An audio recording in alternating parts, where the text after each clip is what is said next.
धूमधाम से शादी करने के बाद समर्थ और देविका घर आते हैं। घर पर सब उनका स्वागत करते हैं और सौम्या उनकी सुहाग रात का इंतजाम करती है। समर्थ और देविका दोनों अपने रूम में बैठे बातें कर रहे होते हैं। तब देविका कहती है, सुनिए, आप इतना दूर क्यों बैठे हैं? नहीं, कुछ नहीं, बस थोड़ा सा थक गया हूँ। अगर आप कहें तो मैं आपका सर दबा दूँ? नहीं, रहने दो, आप भी तो थकी होंगी। देविका आगे बढ़ते हुए कहती है, थक तो गई हूँ, पर आपकी सेवा करना पहला धर्म है मेरा। देविका झट से समर्थ के पैर पकड़कर दबाने लगती है। ऐसे ही कुछ देर निकल जाती है और समर्थ कहता है, अब रहने दो देविका, तुम भी आराम कर लो, तुम भी थकी थकी लग रही हो। देविका मना करते हुए उठ जाती है और अपने बालों को खोलकर समर्थ का सर दबाने लगती है और कहती है, मेरी थकावट तो आप ही दूर कर दोगे ना? इतना कहकर देविका अपने खुले बालों को समर्थ के ऊपर डालती है। समर्थ देविका के जाल में सम्मोहित होने ही वाला होता है कि अचानक से दरवाजे पर किसी की दस्तक होती है। समर्थ आवाज लगाते हुए कहता है, कौन? भाई, मैं हूँ, सौम्या। क्या है सौम्या? क्या बात है देविका, कैसा लग रहा है मेरी भाभी बनकर? कुछ बात आगे बढ़ी या नहीं? बात आगे बढ़ती कैसे? तू जो आ गई कबाब में हड्डी। अच्छा जल्दी बता, किस लिए आई थी? सौम्या ठिठोली करते हुए कहती है, क्या बात है देविका, बहुत जल्दी हो रही है। वैसे मैं तो दूध का गिलास देने आई थी। आखिर मेरी सहेली की सुहाग रात में कोई कमी नहीं होनी चाहिए।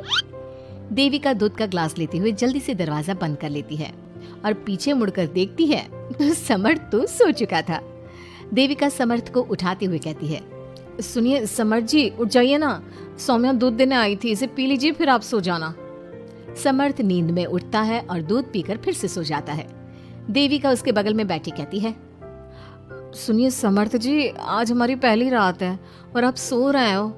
समर्थ नींद में ही कहता है, देविका मैं बहुत थक गया हूँ, मुझे बहुत तेज नींद आ रही है, तुम भी सो जाओ। सोने के लिए तो पूरी रात पड़ी है, आप उठिए ना और कुछ देर मुझसे बात तो करिए। देविका जिद करते हुए समर्थ को आधी नींद से उठा देती है। समर्थ उठकर बैठ जाता है और कहता है, बोलिए देविका जी, आपका हुक्म सर आंखों पर। सुनिए, मैंने सुना है कि पति अपनी पत्नी को पहली रात कोई तोहफा देता है, आप मेरे लिए कुछ नहीं लाए क्या? वो मैं कैसे भूल सकता हूँ, लाया हूँ, पर वो दूसरे रूम में रखा है। तो दिखाइए ना क्या लाए हैं। अरे अभी तो कहा कि तुम्हारा गिफ्ट दूसरे रूम में है, तो जाकर लेकर आइए ना। अगर अभी गया तो घर के सब लोग जाग जाएंगे और 10 तरह के सवाल जवाब करेंगे। मैं सुबह दिखाता हूँ ना। समर्थ इतना कहकर लेट जाता है और लेटे लेटे देविका से कहता है, अच्छा सुनो देविका, मुझे बहुत नींद आ रही है, मैं सो रहा हूँ, तुम भी सो जाओ। देविका समर्थ की बात सुनकर कहती है, आपको तो हमारी पहली रात की कुछ पड़ी ही नहीं है। इतना कहकर देविका भी उसके करीब आकर लेट जाती है और सो जाती है। अगली सुबह अधीरा समर्थ के रूम में सफाई करने आती है और देविका को उसके करीब लेटा देख रोने लगती है। रोने की सिसकी सुनकर समर्थ की आंख खुल जाती है। वो उठकर देखता है कि अधीरा उसके कमरे में रो रही है। उसे देखते ही समर्थ बहुत गुस्से में आ जाता है और अधीरा से कहता है, अधीरा, तुम सुबह सुबह क्यों रो रही हो? तुम्हें यहाँ नहीं आना चाहिए था, जाओ यहाँ से।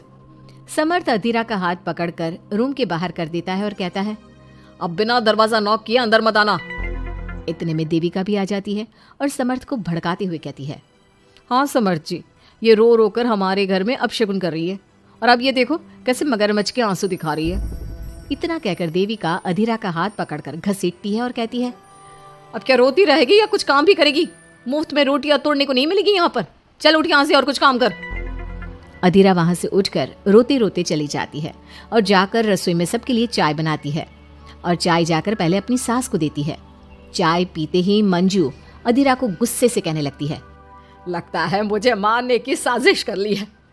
अरे अभी तक तूने ढंग की चाय बनाना नहीं सीखा। इतनी मीठी चाय बनाई है कि कहीं मैं शुगर की बीमारी से मर ही ना जाऊं। अरे जा जाकर तू मर कहीं। अधीरा मंजू की बात सुनकर दुखी होती है। इतने में सौम्या वहां आ जाती है और कहती है, ये लो, महारानी अभी यहीं बैठी है और मैं पूरे घर में देख आई। अरे ओ महारानी, यहाँ बैठकर किसका मातम मना रही हो? उठ यहाँ से और जाकर हमारे कपड़े धो, बहुत कपड़े पड़े हैं धोने को। अधीरा वहां से कपड़े धोने चली जाती है और बैठे बैठे खुद को कोसने लगती है। हे भगवान, मुझे उठा ले तो अच्छा है, मैं थक गई हूँ इस जिंदगी से। ऐसे ही कुछ दिन निकल जाते हैं। अब समर्थ भी अपने काम पर जाना शुरू कर देता है। एक शाम अधीरा घर के सारे काम करके अपने रूम में आराम कर रही थी और मंजू अधीरा को आवाज लगाते हुए कहती है, अरे ओ कलमुही, अगर आराम हो गया हो तो आकर मेरे पैर दबा दे। देविका उस समय वहीं से गुजर रही थी और समर्थ का घर आने का टाइम देखकर देविका मंजू से कहती है, माँ जी सुनिए, आप कहें तो मैं दबा दूं आपके पाँव। पता नहीं अधीरा कहाँ है। देविका मंजू के पांव दबाने बैठ जाती है और कुछ ही टाइम बाद समर्थ भी वहां आ जाता है और देविका को माँ के पांव दबाते देख बहुत खुश होता है। वो सीधे अपने कमरे में चला जाता है। समर्थ को देख मंजू देविका से कहती है, अच्छा सुन, जाकर खाना लगा दे, और समर्थ थक कर आया है ऑफिस से, जाकर उसे पानी को पूछ ले। देविका उठकर समर्थ के लिए खाना लगा देती है और रात में समर्थ और देविका सोने की तैयारी करते हैं। समर्थ कहता है, अच्छा देविका सुनो ना, मेरे पास आकर बैठो जरा। अरे पापा, मैं बहुत थक गई हूँ, मुझे नींद आ रही है। अरे आओ तो सही, आज तो मैं माँ के पाँव दबाते देखकर बहुत अच्छा लगा। अच्छा क्यों नहीं लगेगा भला? पूरा दिन घर के काम किए हैं और शाम को माँ की सेवा, पर मेरा तो कोई हाथ बांटने वाला भी नहीं है घर में। क्यों? अधीरा और घर के बाकी लोग कहाँ जाते हैं? अधीरा की तो बात ही मत करो, वो महारानी तो बस मटर गश्ती करती रहती है और घर का सारा काम ना मुझे ही करना पड़ता है। मेरी तो किसी को पड़ी ही नहीं है, मैं तो सिर्फ एक नौकरानी हूँ इस घर में। अरे नहीं, ऐसा मत बोलो। क्यों ना बोलूं? आपने मुझे वादा किया था ना कि आप मुझे रविवार को फिल्म दिखाने ले जाओगे और कपड़े भी दिलवाओगे, पर आपने तो एक भी वादा पूरा नहीं किया। अच्छा बाबा, कल रविवार है, कल ही चलते हैं और तुम्हारी सारी शिकायत दूर कर देते हैं। खुश? दोनों सो जाते हैं और अगली सुबह समर्थ और देविका बाहर घूमने चले जाते हैं। अब समर्थ पूरी तरह से देविका के वश में हो जाता है। देविका जो कहती समर्थ वही करता। क्या समर्थ को कभी अपनी बहन और दूसरी पत्नी की सच्चाई पता चल पाएगी? अब क्या होगा अधीरा का? इसके लिए हमारे अगले एपिसोड का इंतजार कीजिए।